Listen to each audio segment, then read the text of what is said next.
Salut l'Enter. Bon, désolé pour la voix que je vais avoir parce que je suis un peu malade, donc c'est juste pour vous dire que c'est pas bien méchant. Donc voilà, aujourd'hui on va parler de deux monstres qui sont le Narajala et l'autre monstre sera le Kushala Daora. Donc voilà, je vous fais une bonne vidéo et c'est parti. Donc je vais commencer par le Narajala. Et je parlerai aussi peut-être de sa sous-espèce qui est le Narajala déluge. Mais tout d'abord, le Narajala. Alors, le Narajala, voilà, j'y arrivé. Le Narajala est un serpent géant, reptilien. Il est connu pour son agilité et ses sortes de... Comment on peut dire ça? Je sais pas comment on pourrait dire ça, qu'il a dans le dos là. What the fuck? Qui dès qu'il balance ses bidules machin chose là, on sait pas trop ce que c'est là. Dès qu'il les fait vibrer, ça y est, tout explose, on en prend plein la gueule. Donc à part ça, ce monstre il est sympa à chasser. Sa plus grande faiblesse c'est la glace suivie de l'eau. Donc pour ce monstre, moi perso je me le suis fait à la voltage 2 Amtrios. Ou alors à la voltage carrément éternité de notre cher copain, le Jen Moran, le Darren Moran, excusez-moi. Jen Moran, c'est la même chose, mais dans Monster Hunter 3. Mais c'est pas grave. Donc le Narajala, comme je l'ai dit, est un reptilien géant de sa taille à peu près maximale de 3149,50 cm, donc il est plutôt long.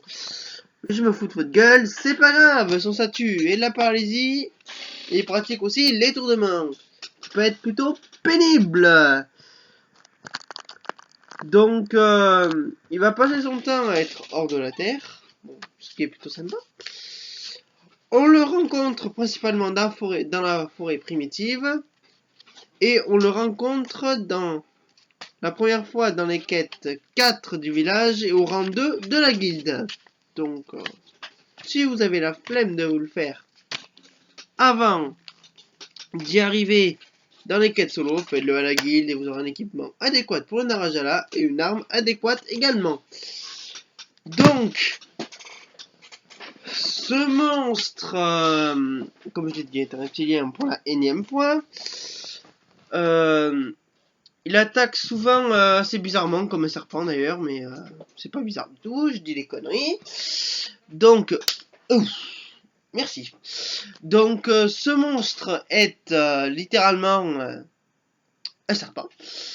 Donc, il va passer votre temps à soit essayer de s'enrouler autour de vous pour que vous ne puissiez plus vous échapper, soit à vous croquer avec ses crocs paralysants pour faire une sorte d'attaque où il vous prend, où il part sous la terre et il vous fait une sorte de piqué, il sort de la terre, wouh, et vous en avez plein la gueule. Bon, ça c'est pas très grave, si on a une bonne armure on perd pas énormément de vie.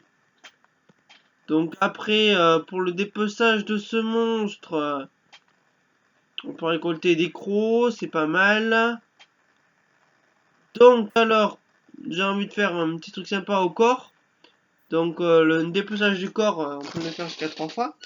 Donc car on peut trouver de la carapace, du croc, du cuir et le bec, que perso je n'ai jamais réussi à avoir. Donc voilà, c'est pas un très truc.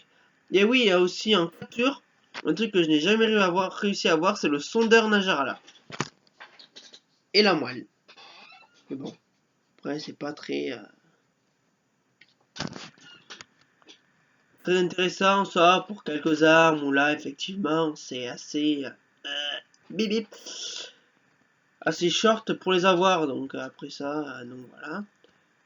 Donc bon comme je l'ai dit, il n'a pas forcément beaucoup d'attaques. Il a son mode normal où là il fait ses attaques normales, et en mode rage alors là ses attaques sont vachement plus rapides. Bon, vachement, tout dépend comment on se prend.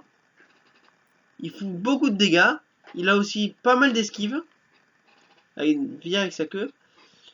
Donc voilà, et bon. Donc j'ai pas plus grand chose à dire. Si avec sa queue, comme j'ai pu le dire aussi, il balance des trucs et après avec une sorte de plaque qu'il a dans le dos, il lui fait vibrer et ça vous prenez plein la gueule. Donc ça c'est pas un drame, mais bon. Voilà, sur ce monstre, voilà, j'ai pas grand chose à dire. Donc bon. Voilà, donc maintenant, on va faire le... What? C'est quoi cette musique? Bon, on va faire le Kuchaladora. Alors, le Kuchaladora fait partie des dragons anciens. Il est principalement de glace. Et il peut aussi faire quelques petites attaques bien casse-couilles. C'était quand il s'énerve, voilà. Quand il s'énerve, un conseil, restez pas dans les avions. Parce qu'il est assez... je l'aime pas. Donc bon, il est... casse-couille, mais un souhait monstrueux. Qu'est-ce qui m'a fait rager plus d'une fois ce monstre? Putain! Une vraie plaie! Vous voyez 12 plaies de l'apocalypse, il devrait en faire partie ce monstre. Tellement casse-couille, au même titre que Lucanlos, l'enculos si vous préférez, mais j'en parlerai plus tard ou dans une autre vidéo, je sais pas encore. Donc comme je l'ai dit, le Kuchaladora et surtout glace est un monstre mais de glace. Donc sa peau, du moins sa peau c'est vraiment de la peau, c'est plus du métal. Il utilise aussi beaucoup du dragon. Donc bon, il peut aussi infliger le truc bien casse-couille, c'est le fléau bonhomme de neige. Alors ça, contre ce monstre, il faut pas l'avoir. Déjà que si nous le met il lui prend de faire une course, c'est bon, il fait la map en 2 secondes quoi, et ça y est, il peut nous faire one shot. Très casse-couille. Donc après, il est assez faible contre le dragon, qui est logique puisque c'est un dragon ancien, et la foudre.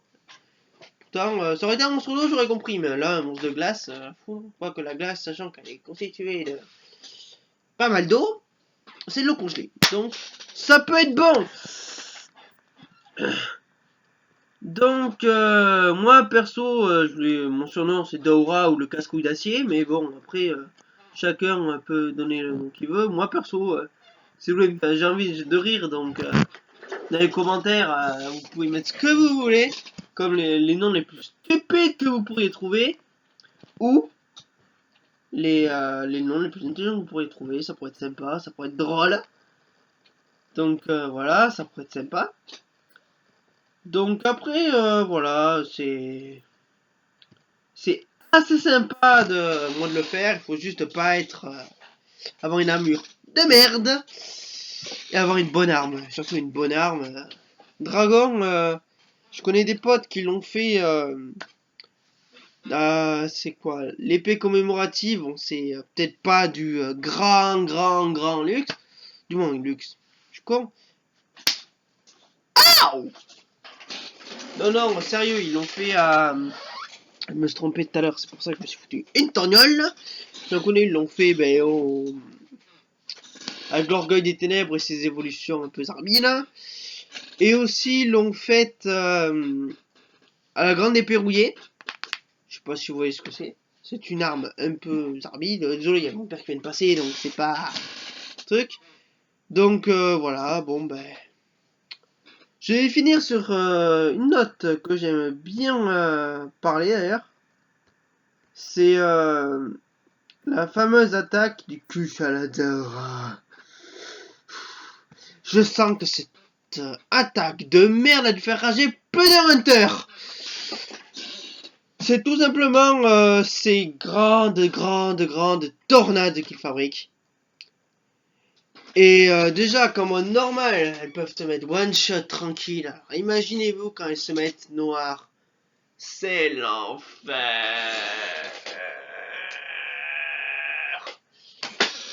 Donc voilà.